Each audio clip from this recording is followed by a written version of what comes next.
really good question that has been raised this week that presents itself all too often, and I thought I'd take this opportunity to shed a little bit of light on the whole question of right of abode and the kind of documents that you need in order to get an application approved.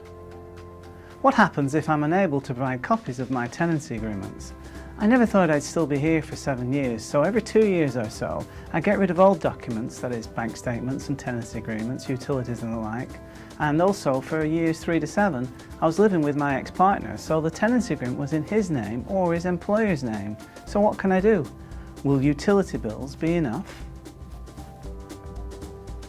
The test for permanent residency, otherwise known as the right of abode, is that you need to be able to show to the Immigration Department that you've been continuously and ordinarily resident in Hong Kong for a period of not less than 7 years, and that any absences from Hong Kong in that time have been of a merely temporary nature, as evidenced by what you leave behind to return back to at the end of each temporary stay abroad.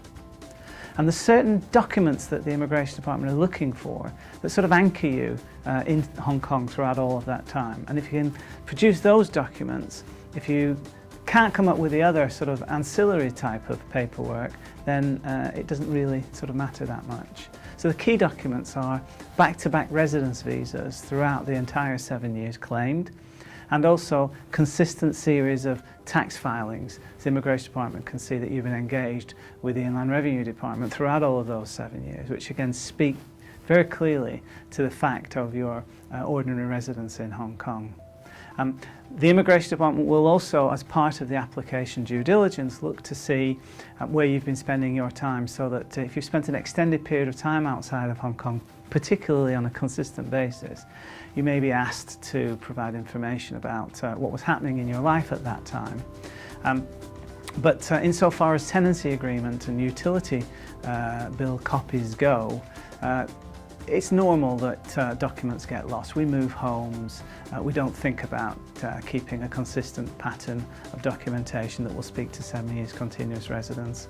So if you can't produce tenancy agreements for the time that you're claiming as you having been resident here, don't worry about it. Just make sure you've had back-to-back tenancy agreements, make sure that you've got good solid tax returns, and just throw into the mix any other documentation that you can lay your hands on that show you with an address in Hong Kong throughout those 7 years, and it can be one document for each year, and all things considered, the Immigration Department will take that documentation in the round, focusing, as I say, particularly on your tax returns and the fact that you've been holding back-to-back residence visas throughout the 7 years. So it shouldn't be a problem, and I wish you all the best.